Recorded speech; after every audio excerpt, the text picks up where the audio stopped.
అదేవిధంగా గ్రూప్ 4లో 12,000కు పైగా వేకెన్సీలు ఉన్నాయి. ఈ వేకెన్సీలు ఎట్లా వస్తాయి, ఎవరి వల్ల వచ్చినాయని మీరు అంటుండొచ్చు.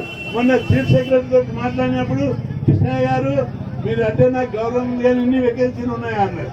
నేను అడిగాను వేకెన్సీ క్రియేట్ లెక్కించేటప్పుడు ఏం పెడతారో తెలుసా? నేను ఈ గ్రూప్ 1లో 12 ఏళ్ల నుంచి నోటిఫికేషన్ లేదు. ఈ 12 ఏళ్లలో ఎంతమంది రిటైర్ అయ్యారు, ఎంతమందికి ప్రమోషన్ వచ్చింది, కొత్త జిల్లాలు 23 జిల్లాలు వచ్చాయి, 125 మండలాలు వచ్చాయి, 125 సర్కిల్స్ వచ్చాయి, పోలీసు 125 డిఎస్ ఆఫీసులు వచ్చాయి, 76 మున్సిపాలిటీలు వచ్చాయి, 7 మున్సిపల్ కార్పొరేషన్లు వచ్చాయి.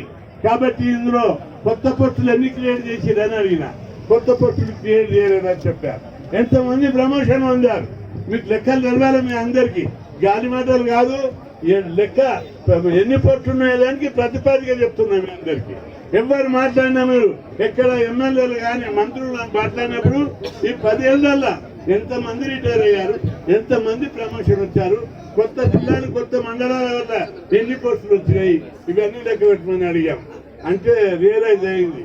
వెంబడే జిఏడి సెక్రటరీ ఫోన్లో మాట్లాడి నేను కృష్ణయ్య గారు ఇచ్చిన వివరణాన్ని వస్తున్నా, దీని మీద మీరు వర్కౌట్ చేయండి అని చెప్పింది. నాకు కూడా లెటర్ రాశారు, మేము వర్కౌట్ చేస్తున్నామని. అయితే సరిపోదు, ఎందుకంటే చాలా పోస్టులను టెంపరీ ప్రమోషన్ మీద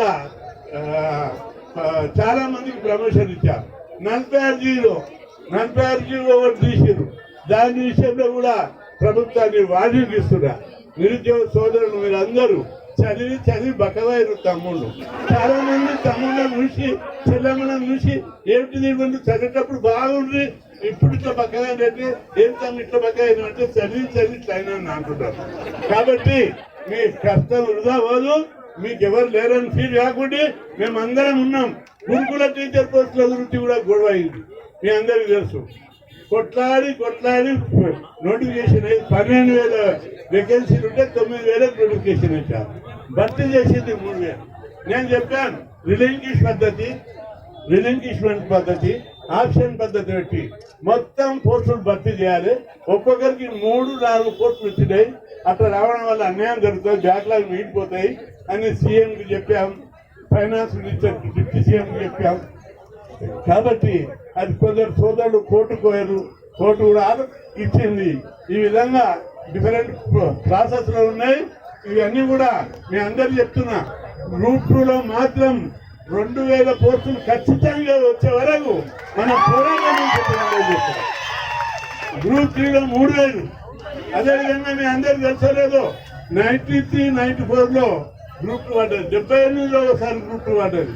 78 గ్రూప్ 2 అంటే 200 డిప్యూటీ తహసీల్దార్ పోస్టులు ఎక్కువ చేపించాం. 94, 95లో 370 పోస్టులు